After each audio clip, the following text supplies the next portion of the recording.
A gente chama de desproporção cefalopélvica, aquele bebê que não consegue passar pela pelve, o que antigamente falavam que não tinha passagem, né? É um diagnóstico que só pode ser dado dentro do trabalho de parto, quando a gente tem contrações efetivas, dilatação total ou quase total, e esse bebê não progride. Então, quando a gente faz esse clampeamento oportuno, a gente está diminuindo muito drasticamente o risco de uma anemia na primeira infância, já que o leite materno ele não possui ferro. Então, a única via de recebimento de ferro é através desse sanguinho que vem da placenta. Por isso que a gente acaba esperando pelo menos 1 minuto da pulsação do cordão umbilical. E ontem foi exatamente isso. Ela entrou logo após o nascimento do bebê, fez a coleta, saiu, ela falou, agora eu vou esperar a gente, né, comemorar, né, tirar foto, pesar o neném e até a equipe se despedir da paciente para ela entrar e aí sim mostrar a coleta. Então eu acho assim bem delicado da parte de todas. O nosso intuito é esse mesmo. A gente sabe que é um momento mágico, né? Entre a mãe, o bebê e tudo mais. Já tem, como a doutora falou, muitas expectativas, né? O intuito é esse mesmo. A gente estar presente sem estragar o momento mágico. Sim.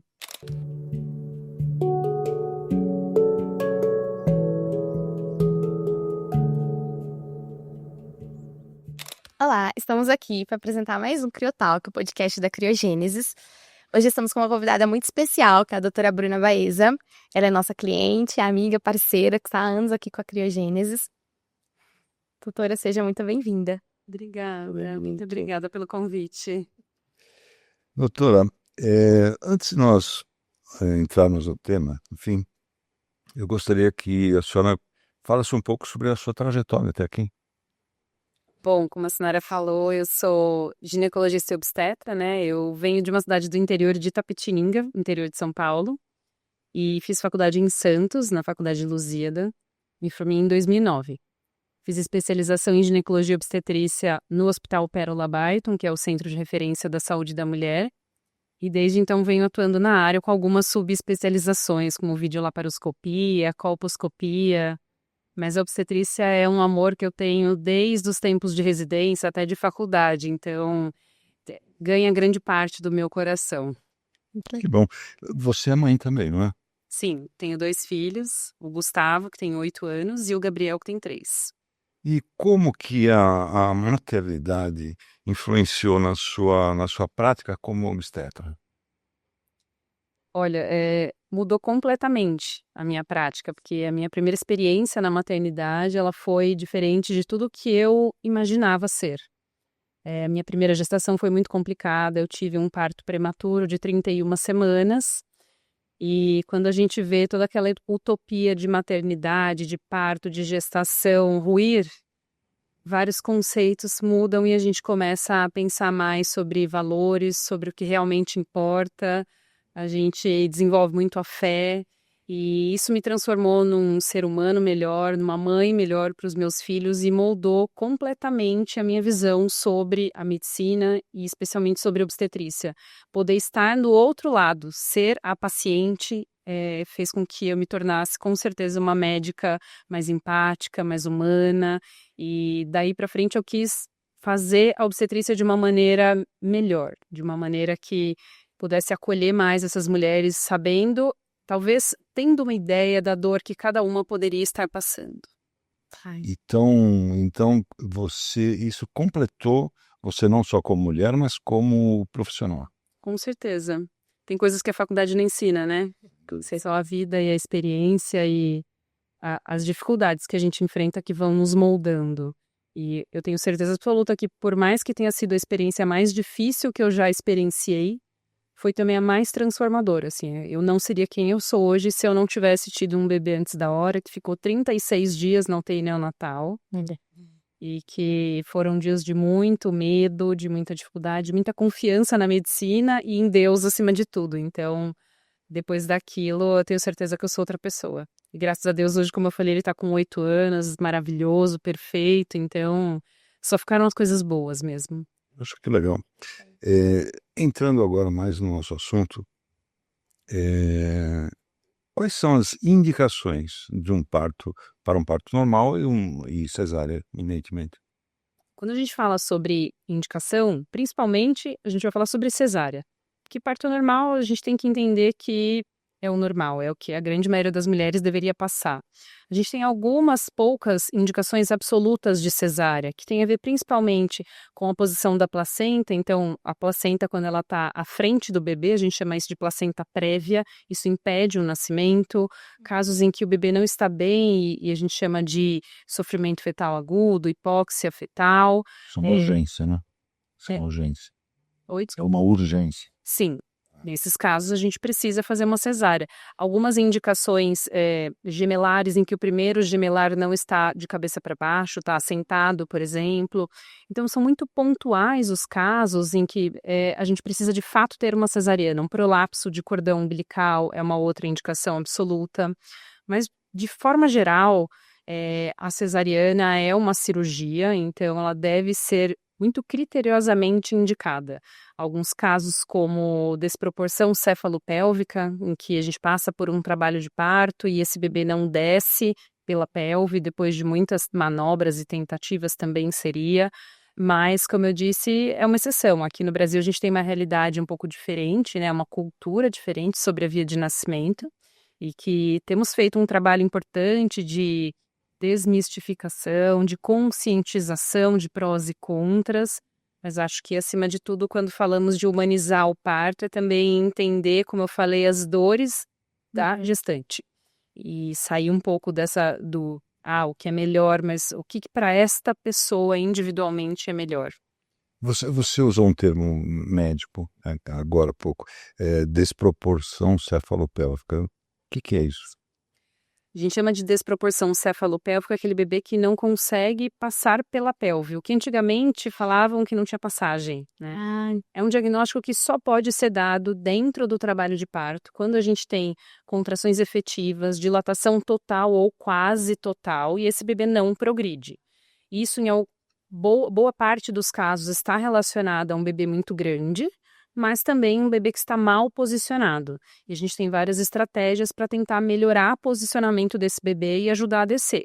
Quando a gente perde, né, já utiliza todas essas estratégias e nenhuma obtém sucesso, aí a gente tem essa indicação de parto por desproporção cefalopélvica. Mas ainda não temos nenhum método ultrassonográfico, por exemplo, medir o perímetro cefálico do bebê e a pelve interna da mãe e falar, não, é uma questão de tentativa mesmo. Mesmo porque a cabeça se conforma, não é? Sim, Para passar pelo existe canal. toda uma moldagem da cabeça para passar pelo canal de parto. E os hormônios da mãe também vão relaxar os ligamentos e os tendões da pelve. Então, tudo vai se adaptando. Por isso que não dá para falar antes, num exame de toque, a senhora não tem passagem.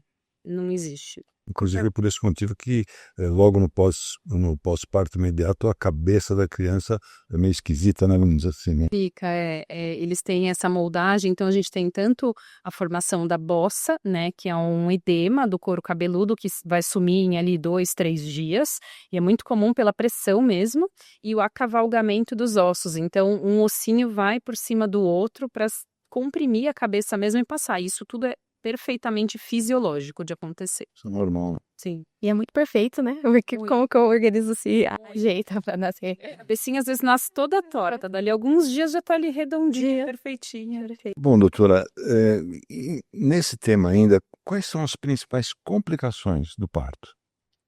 Quando a gente pensa sobre via de parto, né, as principais complicações que nós vamos ter vão ser na cesariana, que é uma cirurgia, como eu já falei. E elas estão principalmente relacionadas à hemorragia pós-parto, que se dá em grande parte pela atonia uterina. Atonia é? Atonia é quando o útero não contrai adequadamente. Então, logo que o bebê nasce, a placenta sai, o útero ele tem 2 mecanismos de contenção dessa hemorragia. A primeira é a contratilidade e a segunda é a coagulação. Se a gente tem um distúrbio em qualquer uma dessas vias, a gente pode ter a hemorragia pós-parto. Mas também falando da cesariana, a gente tem maior risco de infecções, de deiscência, que é a abertura dos pontos, de comprometimento de outros órgãos, de bexiga, de intestino, de aderências no futuro e até risco de rotura uterina, que é romper o útero em futuras gestações, quando você tem múltiplas cesarianas. Quando a gente fala do parto normal, a gente ainda assim tem, né, o risco da hemorragia, da atonia, mas numa concentração mais baixa.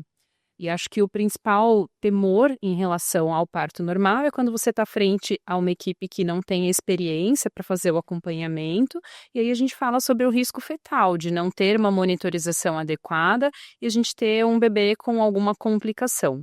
Mas quando a gente tem uma equipe que é treinada, que eu sempre falo para os pacientes, o risco não é do parto normal, o risco é de não ter uma equipe que te preste assistência correta. Com certeza, de entender. Parto mal acompanhado. Se você tem um parto bem acompanhado, os riscos vão ser mínimos.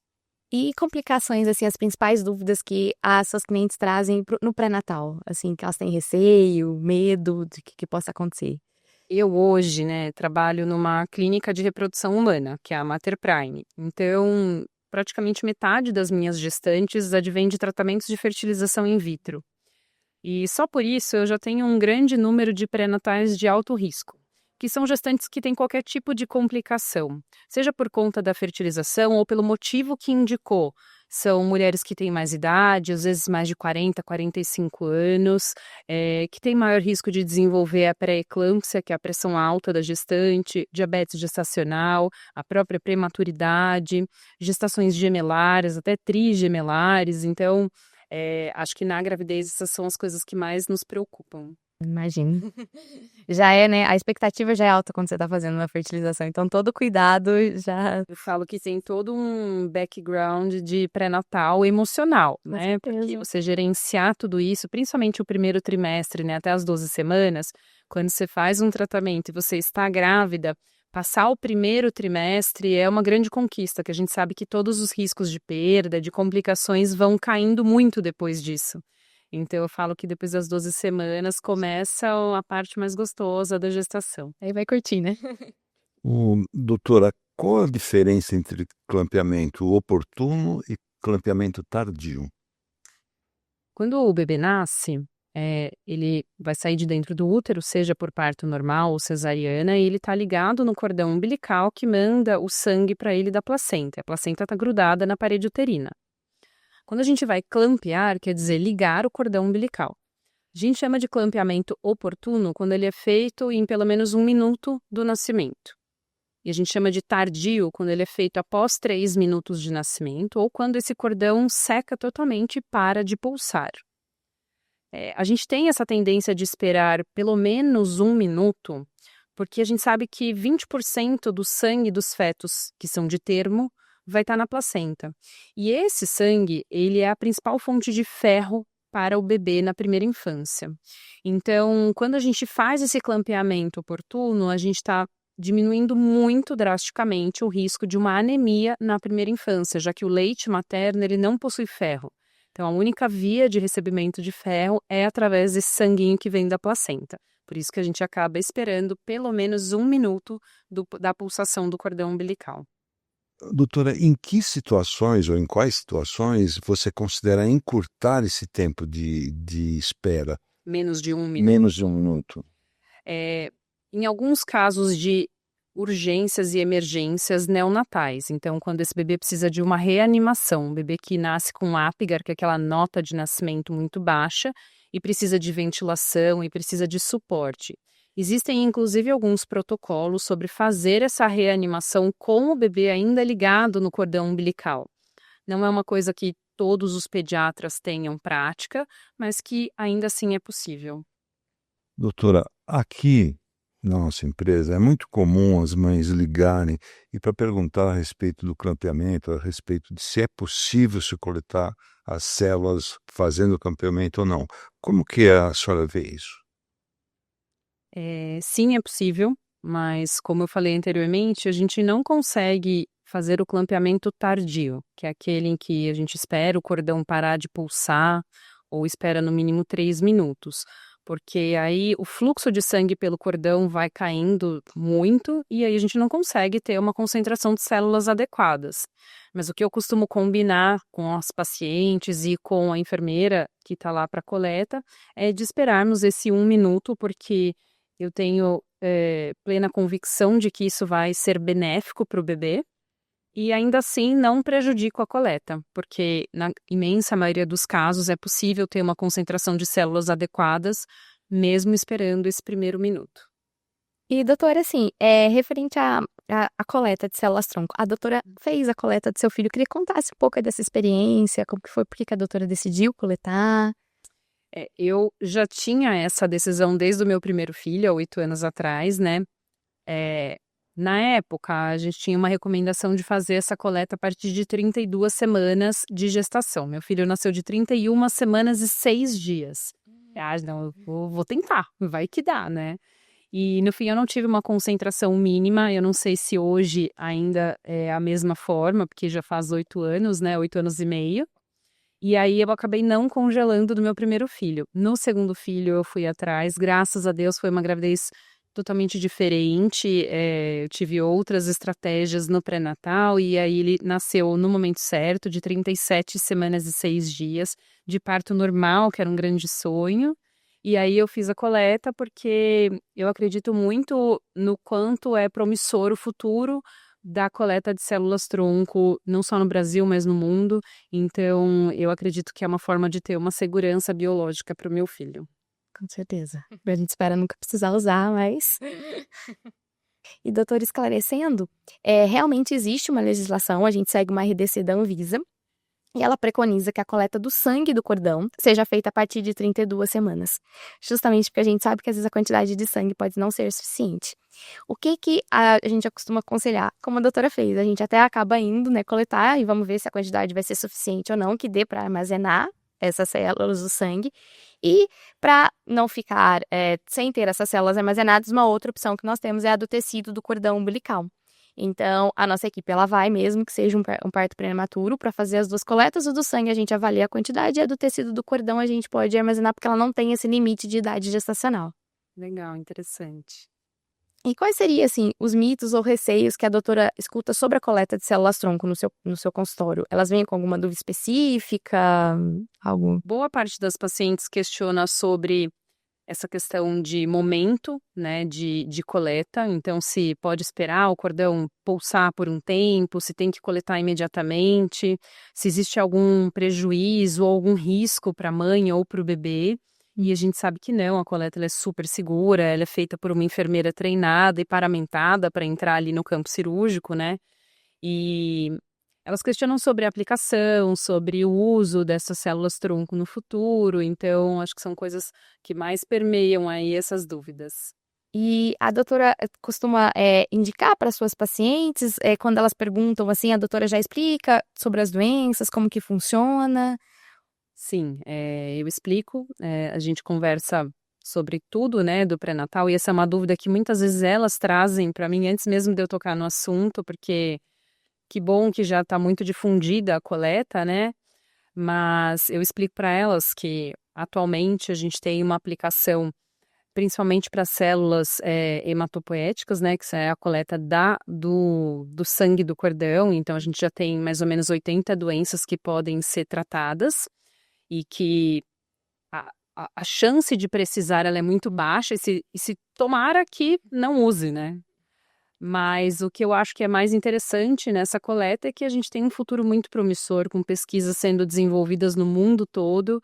E eu acredito que quando o bebê nasce hoje, em 2025, daqui 30, 50, 80 anos, com certeza a aplicação vai ser muito mais extensa e a gente pode estar perdendo aí o timing de trazer uma segurança muito grande para os nossos filhos. Com certeza, né? A gente tem muitas pesquisas mesmo na área, né? Tem muitos centros de terapia, né? Inclusive aqui no Brasil, que o pessoal já está investindo. Então, a gente acredita que nos próximos anos vão ter muito mais doenças que possam ser tratadas. Ô, doutora, e no que diz respeito à coleta em si, isso atrapalha de alguma maneira o parto? Tanto o parto normal, eventualmente uma cesárea? Não, de forma alguma. Primeiro que a equipe que vem para a coleta, ela é totalmente treinada para isso, né? E em relação ao parto, geralmente ela está fazendo a coleta naquele momento que a mãe está conhecendo o bebê, está com o bebê no colo, está ali dando o seu primeiro, sentindo aquele cheirinho pelo primeiro momento, ela não está nem vendo que está sendo realizada a coleta. Isso não vai aumentar o risco de hemorragia, nem de nenhuma complicação, então não vejo aumentos de risco nem teóricos e nem na prática. Se você pudesse dar dicas práticas, né, para uma mãe que está grávida e ainda não decidiu coletar? Você diria alguma coisa? Acho que uma dica mais prática para aquelas que estão indecisas sobre o processo de coleta é se informe.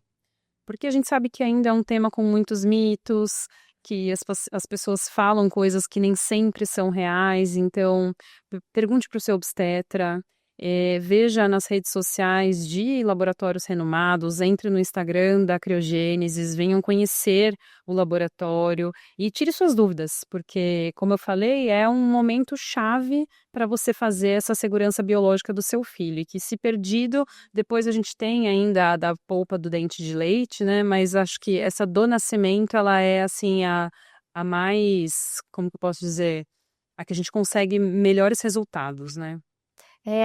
Com certeza, né, a do sangue de cordão a gente só consegue fazer realmente no momento do parto, então é importante isso para o pessoal pesquisar mesmo, entender melhor como que funciona, né, tirar esses mitos que às Eu vezes já tive tem. pacientes que não conseguiram, se decidir ao longo do pré-natal. Eu, inclusive, tive uma vez um parto normal, liguei para você, "Oi, Sinara, a paciente decidiu agora, tá aqui em trabalho de parto". A enfermeira brotou lá, deu tudo certo e tudo se resolveu. Então, assim, quando a gente consegue fazer com um pouco de antecedência, acho que é melhor, né.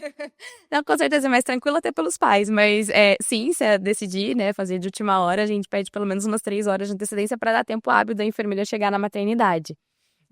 E o restante é por uma parte burocrática mesmo, que é interessante até pra mãe tirar essas dúvidas, se ela tiver a oportunidade de vir aqui conhecer, mas se deixar a gente consegue. Se der tempo, Já a gente vai fazer coleta. isso. Você fez a coleta de salva-tronco do seu bebê, como você disse. Conta pra gente, como foi? No dia lá você estava na sala de parto e tal, e aí, como é que foi? Para falar a verdade, eu nem lembro, porque como eu falei, né, foi interessante isso, porque eu vi como paciente, eu vejo semanalmente, diariamente como médica, né. As enfermeiras, elas são praticamente invisíveis na sala de parto, então elas não interferem nesse primeiro momento que a gente gosta de chamar de golden hour, que é essa primeira hora de contato da mãe e do bebê. Então, sempre que o bebê nasce, independente se é parto normal ou cesárea, como médica, né, eu sempre coloco o bebê no contato pele a pele, e esses pais estão ali conhecendo esse bebê, emocionados, e nesse meio tempo a enfermeira está lá fazendo a coleta e a gente nem vê, então eu nem vi. Passou algum tempo, veio a enfermeira, foi até a Luciana que estava no meu parto, que eu lembro, ela veio: "Ai, olha, doutora, aqui tá aqui sua coleta". Eu falei: "Gente, eu achei que não estava aqui". E mesmo ontem eu tive um parto também, que a enfermeira ficou o dia todo com a gente no hospital. Esse parto acabou evoluindo para uma cesariana, a enfermeira ficou até de noite com a gente e ela entra em campo, a paciente está ali, ela nem vê, é uma coisa que de fato não interfere na sua vivência de parto, é muito discreto. Ah, legal. Nosso intuito é esse E mesmo, é né. rápido também, né, então assim, não é que a enfermeira demora, ela vai, ela fica ali, sei lá, 5 minutos É. e ela sai. Então, elas são mesmo enquanto ela está esperando o bebê nascer, a enfermeira ela nunca está no ambiente do parto. Isso também é uma questão que as pacientes volta e meia me perguntam. A equipe de parto, ela já tem bastante profissionais, às vezes essa paciente tem fotógrafa, tem doula, tem acompanhante, ela: "Ai, não é muita gente na sala de parto?". E a enfermeira da coleta, ela não conta como uma pessoa na sala de parto, porque ela, de fato, ela fica na porta com o material todo programado, a hora que esse bebê nasce, ela entra, faz a coleta e sai. E ontem foi exatamente isso, ela entrou logo após o nascimento do bebê, fez a coleta, saiu, ela falou: "Agora eu vou esperar a gente, né, comemorar, né, tirar foto, pesar o neném e até a equipe se despedir da paciente para ela entrar e aí sim mostrar a coleta". Então eu acho, assim, bem delicado da parte de todas. O nosso intuito é esse mesmo. A gente sabe que é um momento mágico, né, entre a mãe, o bebê e tudo mais. Já tem, como a doutora falou, muitas expectativas, o intuito é esse mesmo, a gente estar presente sem, estragar o momento mágico. Sim. E doutora, quando foi, assim, que a doutora olhou e falou assim: "Eu fiz a escolha certa"? Da profissional, teve algum momento que a doutora lembra que fala assim: "Olha, essa é a minha missão"? Da obstetrícia, você diz? Isso.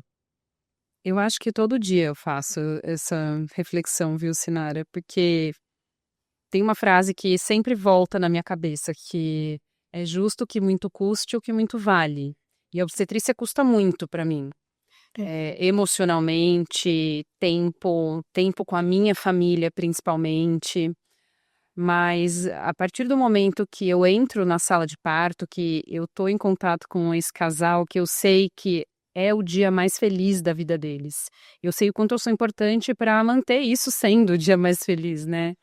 Tudo se transforma. E aí eu vejo que é para isso mesmo que eu tô aqui, é para isso que eu exerço a medicina. Então, a cada parto, eu me fortaleço, eu entendo a minha importância e eu falo que eu nunca vou parar de fazer obstetrícia, porque é um grande amor mesmo. Eu imagino, todos os dias aquele momento de alegria. Eu falo que o obstetra é um médico que a mulher nunca esquece. A gente nunca esquece quem foi o nosso obstetra. E é muito especial pra gente estar nesse lugar de carinho, né? Então, eu acho que a parte da ginecologia também complementa, porque me permite acompanhar essa mulher nas diversas etapas da vida. Então, muitas das pacientes chegaram comigo antes de querer engravidar, aí com método contraceptivo. Ai, eu tô programando para engravidar, engravida, eu acompanho o parto, e daqui a um tempo eu vou estar fazendo terapia hormonal dessas mulheres. Então, acho que é muito gostoso acompanhar a vida. Acho que esse foi um dos grandes pontos que me fez escolher a ginecologia e obstetrícia.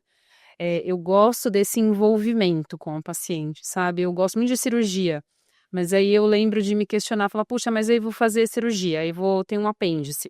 Aí a paciente está com apendicite, eu vou, opero, ela volta no retorno, tá tudo bem, tchau, muito obrigada, passar bem. Acabou. Na ginecologia e obstetrícia, não, eu falo que ela tem um contratinho, teve parto comigo, você não leu na letrinha que você é minha paciente o resto da vida? Então eu brinco com elas que eu acompanho para sempre. Vira alguém da família, já é uma pessoa que você pode confiar, né? Ainda mais na saúde feminina. Vou na feira, encontro paciente, vou no shopping, encontro paciente. Ai, meu filho tá aqui, há lá 5 anos, que lindo. É uma delícia. Muito bom. Imagina. Você sabe, isso que você falou é interessante, porque eu, como anestesista, eu fiz já, hoje em dia eu não trabalho mais, como eu te falei, como obstetrícia, mas há anos atrás eu trabalhava. E hoje eu encontro pessoas que eu fiz anestesia para o parto, e gente maior do que eu. Não. Anestesista na obstetrícia, nossa, Deus no céu, ele na terra. Eu falo, chega o anestesista na sala, faz anestesia, eu falo para o paciente, olha aqui, eu estou trabalhando há 9 meses com essa senhora, ela acabou de conhecer o anestesista e ele já é o preferido dela. Não tem como ganhar.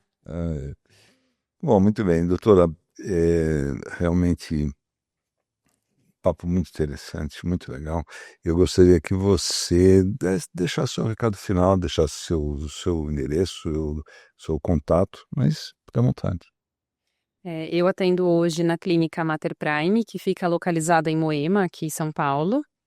E eu atendo tanto na ginecologia como na obstetrícia. E acho que se tem a principal dica que eu posso deixar para todas as mulheres que estão nesse processo de tentativas de gestação e até aquelas que ainda não estão nessa fase, mas tenham ao seu lado um médico, em especial um obstetra, que esteja atualizado, com base em evidências científicas, mas também que seja um profissional humano e empático para te acolher nas suas dúvidas, nas suas angústias, porque tanto a ciência quanto a humanização, elas andam de mão dadas. E eu tenho certeza que encontrando um profissional assim, você pode ter toda a sua história de gestação e parto completamente transformada.